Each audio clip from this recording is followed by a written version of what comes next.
You're listening to my favorite podcast, The Big Buck Registry. Big Buck Registries. Big Buck Registries. Big Buck Registries. The Big Buck Registries Deer Hunt Podcast. Welcome, fellow deer hunters, to the November edition of the Deer News.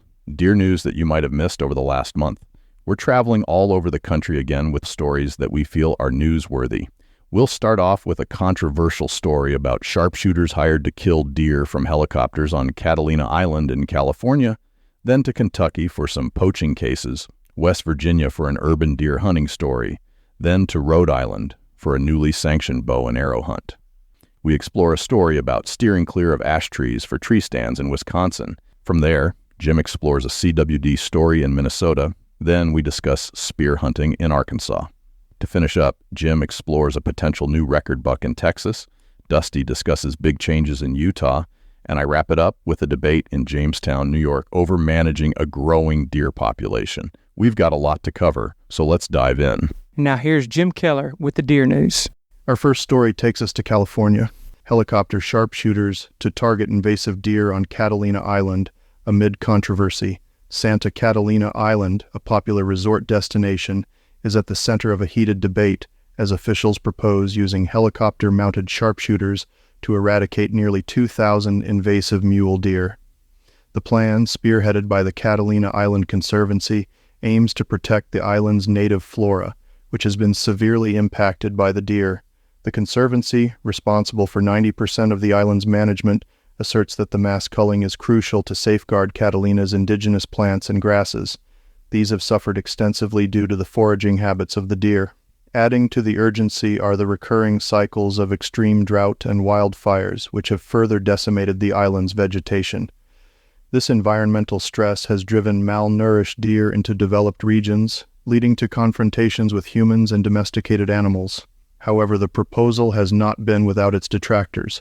A significant portion of the island's residents, backed by over 2,000 petition signatories, are calling on the California Department of Fish and Wildlife to halt the hunt.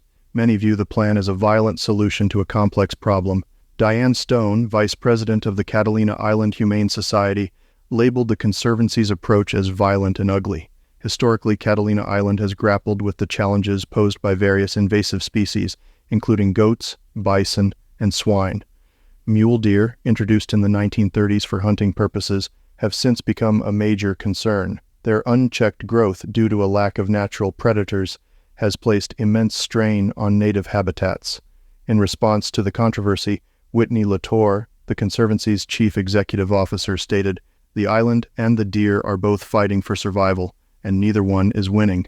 She emphasized the dire consequences of rising temperatures and drought if the deer issue remains unaddressed. The Conservancy's plan involves hiring sharpshooters from the nonprofit White Buffalo Inc. next fall. These sharpshooters will employ AR-15 style rifles with non-lead bullets to carry out the culling. While the hunted deer will largely be left where they fall, officials plan to remove carcasses from populated areas. The ongoing debate underscores the challenges of conservation in tourist hotspots and the delicate balance between preserving nature and respecting public sentiment.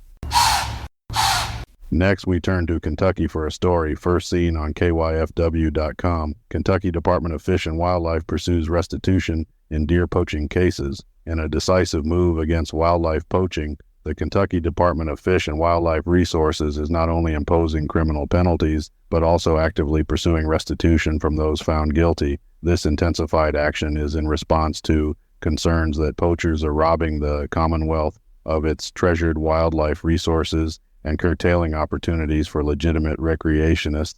2 individuals convicted of poaching record-class bucks during the 2022 hunting season are now facing demands for substantial restitution. The department is seeking over $12,000 combined from these individuals, in addition to the fines, seizures, and hunting rights suspensions that were already imposed in their criminal cases. Rich Storm, the Commissioner of Kentucky Fish and Wildlife, emphasized the department's dedication, stating, "Our pursuit of restitution underscores our unwavering commitment to safeguarding the fish and wildlife resources of the Commonwealth." Luke Hall of Floyd, Virginia, and Brandon T. Smith of Nicholasville, Kentucky, are the 2 men at the center of these restitution cases. Expressing his concerns, Storm said, "The real tragedy is the lost opportunity for someone else, all because the deer was taken illegally." Gabe Jenkins, the Deputy Commissioner of Kentucky Fish and Wildlife, highlighted the department's efforts. "We've expanded our roster of official measurers statewide. This not only benefits hunters with legitimate scores on their legally hunted game, but also ensures efficient scoring for restitution cases involving illegally taken animals," Jenkins explained. "Kentucky enjoys a global reputation as a premier hunting destination, particularly for white-tailed deer and elk, with the state's elk herd being the largest east of the Rocky Mountains. The annual elk hunt drawing sees tens of thousands of eager applicants. The economic impact of deer and elk hunting in Kentucky is profound, injecting over $550 million into the Commonwealth annually. The detrimental effects of poaching extend beyond wildlife, impacting local communities and economies that rely on the influx of tourism from law-abiding recreationists." Next, we turn to West Virginia for a story first noted at intelligencer.net. Ogle Bay Park's urban deer hunt to go ahead amid controversy and concerns. Despite facing significant backlash, the planned urban deer hunt at Ogle Bay Park in Wheeling will proceed, according to Ogle Bay CEO Bob Peckinpah. The decision comes after the park's management received varied feedback from the Wheeling community, with some supporting the initiative and others opposing it. The hunt, scheduled for November 6th through 8, aims to address the overpopulation of deer in the park. The West Virginia Division of Natural Resources has indicated that the deer population at Ogle Bay Resort is 5 times the optimal amount per square mile for the region.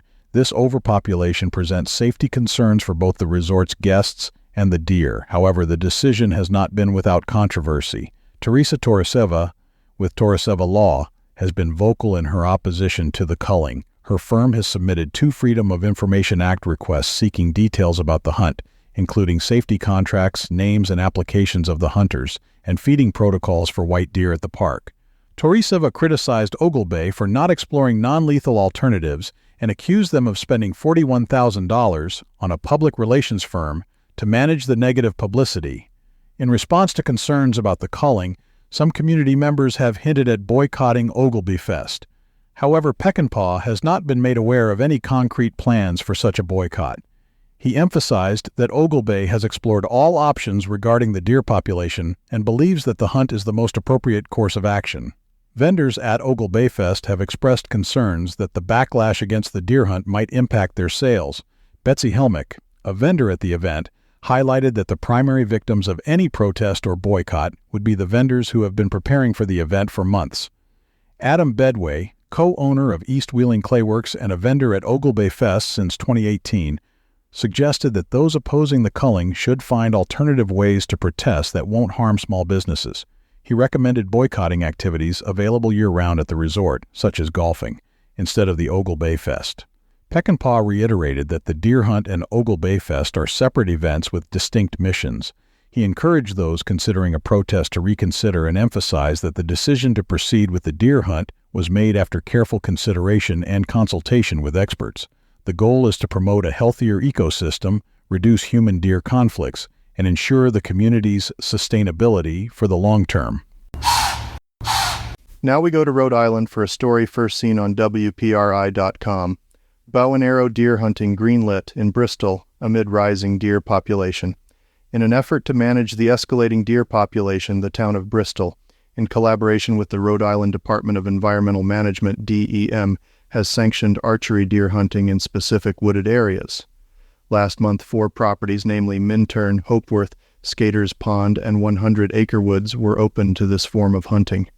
The surge in the deer population has not only led to increased complaints from homeowners about damage to their gardens and yards, but has also been linked to a notable rise in vehicle collisions involving deer. Dylan Ferreira, a DEM wildlife biologist, emphasized the importance of regulated hunting as a primary method used by state agencies across the U.S. to control deer populations. He stated, "Opening new town properties to hunting is a great step to reduce the population in Bristol and reduce the negative impacts associated with overpopulated deer. However, the decision to permit bow and arrow hunting has been met with reservations from some community members. While the town has clarified that only bow and arrow can be used for hunting on the designated properties, and hunters must adhere to specific licensing and permit requirements, concerns about safety persist. Allison Aruda, a local resident, voiced her apprehensions, particularly about children's safety, given that some of the hunting areas are close to densely populated neighborhoods. The DEM has set clear guidelines prohibiting the shooting of arrows within 200 feet of an occupied residence or building. Ferreira further reassured residents by highlighting the relative safety of bow and arrow hunting compared to firearm hunting. To ensure compliance with state hunting laws, environmental officers will patrol the designated hunting areas throughout the season. The hunting season in Bristol commenced on September 15th and will continue until January 31, while the primary objective is to curb the deer population. The initiative has sparked a debate about balancing wildlife management with community safety and concerns. Next, we turn to Wisconsin. Wisconsin DNR advises hunters to steer clear of ash trees for deer stands. The Wisconsin Department of Natural Resources, DNR, has issued a warning to hunters advising them to avoid placing deer stands in or near ash trees during this deer hunting season. The caution comes as many ash trees in the southern half of Wisconsin, Door County, and the Mississippi River counties are either dead or dying due to the emerald ash borer infestation. This invasive insect continues to spread throughout the state, with unreported infestations likely present in various locations. Trees infested with the emerald ash borer are structurally weaker and may unexpectedly snap or drop large branches. Bill McNee, a DNR forest health specialist, emphasized the risks, stating, "Dead and dying ash trees are structurally weaker than healthy trees, so they are not safe places to put deer stands." He further added that it can often be challenging to determine if a tree has been infested, so it's safer for hunters to place deer stands in other types of trees. Tree stand accidents are a significant concern, being the leading cause of severe injuries among deer hunters. Research indicates that 1 in 4 bow hunters has experienced a fall or near fall from an elevated stand. To ensure safety, the DNR recommends the following. Always wear a full-body harness, also known as a fall arrest system. Maintain 3 points of contact while climbing into and out of the tree stand. Use a haul line to raise and lower unloaded firearms or bows. Utilize a lifeline when climbing, ensuring connection from the time one leaves the ground until they return. For those unfamiliar with ash trees, they can be identified by their opposite branching patterns and compound leaves with 5 to 11 leaflets. More details on identifying ash trees can be found on the UW-Madison's Department of Entomology's webpage. The DNR also advises hunters to be mindful of forest pests and diseases. When traveling for hunting season, it's recommended to obtain firewood close to the burning location to reduce the risk of spreading tree-killing insects and diseases. Dry firewood with loose bark poses the least risk, and purchasing certified firewood is another safe option. For more information about the emerald ash borer and other related topics, hunters and the general public can visit the Wisconsin DNR website. Next, we turn to Minnesota for a story from house.mn.gov. Chronic wasting disease in Minnesota, vigilance remains essential. Chronic wasting disease, CWD, is a progressive and fatal ailment that affects the brain, spinal cord, and various tissues of deer, elk, and moose. Fortunately, the prevalence of CWD in Minnesota remains relatively low. Since 2002, approximately 120,000 wild deer have been tested, with only 217 testing positive. These positive cases are primarily found in the southeastern region of the state. Notably, no detections have been reported in wild elk and moose since 2004. The House Environment and Natural Resources Finance and Policy Committee recently held an informational hearing to discuss the state's efforts against CWD. Rick Hansen, DFL South St. Paul, the committee chair, highlighted the significant reforms and actions taken by Minnesota in response to CWD during the legislative session. As of last week, 56 Farm and Survey herd inspections have been completed in 2023. All animals that are slaughtered or die on farms undergo testing. JOP confirmed that, to date, 145 CWD test admissions have been received, and currently, no CWD-positive cervids exist in Minnesota. With the state's deer hunting season set to commence on November 4th, Kelly Straka, the wildlife section manager for the Department of Natural Resources, expressed hope that hunters will continue to play a crucial role in keeping the state's wild deer population free from CWD. In areas where wild deer have previously tested positive, mandatory sampling of hunter-harvested deer will be implemented on the opening weekend. Last year, a commendable 87% of hunters complied with this requirement. Straka praised the dedication and passion of hunters towards the health of the deer population. She also highlighted the success of the free voluntary testing options available statewide, which began last year. The Department of Natural Resources Deer Dumpster Program will also be operational, with 43 sites and management zones expected to remove 225 tons of deer waste. The Minnesota Center for Prion Research and Outreach provided an update on its activities, emphasizing its engagement with over 21,500 individuals at targeted events this year. The center is a multidisciplinary institution at the University of Minnesota, focusing on the biology and epidemiology of human and animal prion diseases and related protein misfolding disorders. State agencies also shared updates on various topics, including climate resiliency grants, the impact of the emerald ash borer, and the water storage and lawns to legumes initiative. In conclusion, while the numbers related to CWD in Minnesota are currently favorable, the state remains committed to its proactive measures and relies on the continued cooperation of hunters and the public to ensure the health and safety of its deer population. Next, we turn to Arkansas for a story seen on arkansasonline.com. Arkansas Game and Fish Commission explores spear hunting for deer. In a recent development, the Arkansas Game and Fish Commission, AGFC, is considering the possibility of allowing residents to hunt white-tailed deer using spears. The topic was introduced by Bill Jones, a member of the AGFC, during the Commission's monthly committee meetings held in Little Rock. Jones emphasized the natural and native aspect of spear hunting, stating Arkansas is the natural state, and nothing is more natural and more native than hunting with a spear. Jones's introduction was followed by a presentation from Tim Wells, an Illinois native who is an avid spear hunter with a significant following on his YouTube channel, boasting 1.3 million subscribers. Wells's popularity, especially among younger audiences, caught the attention of the Commission.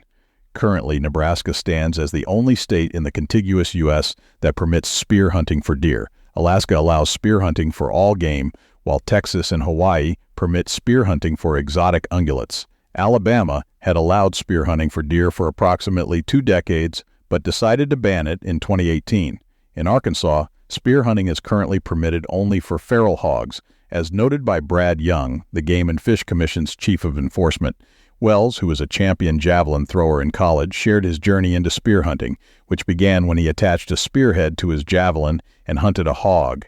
He has since used a spear to hunt over 350 animals globally, including formidable creatures like brown bears and Cape buffalo. Wells highlighted the efficiency and lethality of spears, noting their large cutting diameter which causes significant blood loss, leading to a quick death for the animal. He contrasted this with arrows, which have a smaller diameter and can sometimes result in delayed mortality.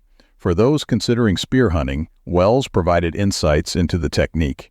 He mentioned that hunting from an elevated stand is the most effective approach for deer, given their thin skin and light frames. A mere drop of a spear onto a deer can be lethal. The ideal range for a spear throw when hunting from the ground is about 10 yards, with 5 yards being the optimal distance. The discussion on spear hunting has opened up a new avenue for hunting enthusiasts in Arkansas, and it remains to be seen how the AGFC will proceed with this proposal. Next, we turn to Texas for an article first seen on KLTV.com. Teen hunter Riley Brewer takes aim at Texas record with monumental buck harvest.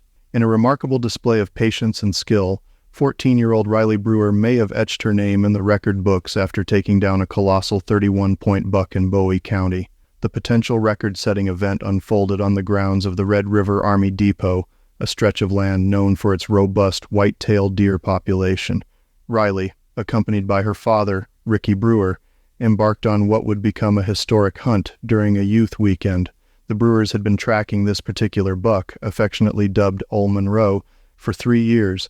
Their dedication to the pursuit was about to pay off in a way they had only imagined. As the weekend's cold rain subsided, the conditions for hunting couldn't have been more favorable. Despite forgetting her rain gear, which led to her father lending her his and waiting in a pickup to escape the chill, Riley's resolve did not waver. She decided to stay in the stand until 6:40 p.m., a decision that proved to be fateful. Ricky, a government civilian with access to the land, had barely warmed up when he heard the shot that signaled success. Racing back to the stand, he found his daughter overwhelmed with emotion, having just shot the buck they had pursued for so long. The deer, taken down from about 35 yards away, lay only 15 yards from where it was hit. The buck was initially scored by a taxidermist at 238 1/8, a figure that would shatter the state youth record of 209. However, the score won't be official until a 60-day waiting period has passed, followed by an official scoring. In the meantime, Riley's feat has caught the attention of national hunting publications, and congratulations have poured in from the community, including a tweet from Senator Brian Hughes lauding the young hunter's accomplishment. Riley, who has been hunting whitetail with her father for the past 3 years, has shown a remarkable progression, harvesting a 13-point buck in her first year and an 11-point the following year. Her father describes her as a die-hard hunter, a trait that was clearly on display during this latest hunt. The brewer's story is not just one of a record potential, but also of a family bond strengthened by shared experiences in the wilderness. Ricky's pride in his daughter's achievement is palpable, and Riley's gratitude towards her father is heartfelt. She credits him with setting her up for success and being by her side throughout her life. As the community awaits the official scoring, Riley Brewer looks forward to new challenges. If the preliminary score holds, Riley Brewer will not only have claimed a state record, but also a place in the hearts of hunters everywhere as a symbol of youth, perseverance, and the enduring allure of the great outdoors. Next, we travel to Utah for a story reported on MoabTimes.com in a move that reflects the Utah Division of Wildlife Resources, DWR, commitment to adaptive management and responsiveness to public input. The DWR has announced a series of proposed changes to big game hunting regulations slated for implementation in 2024. These proposals, as outlined by DWR spokesperson Faith Jolly, are designed to address hunters' concerns and suggestions, with a focus on research-backed management strategies that ensure the sustainability of wildlife populations for all Utahns. The DWR's approach is two-pronged. It is data-driven, ensuring that wildlife is managed within sustainable biological parameters, and it is also socially responsive, taking into account the preferences and desires of the hunting community. Kent Hersey, the DWR Big Game Projects Coordinator, noted that while biological impacts are a critical factor in decision-making, the social aspects of hunting, such as the regularity of hunts and the chance to harvest mature bucks, are influenced by hunter feedback. Central to the proposed changes is a research study on 5 hunting units in southern Utah.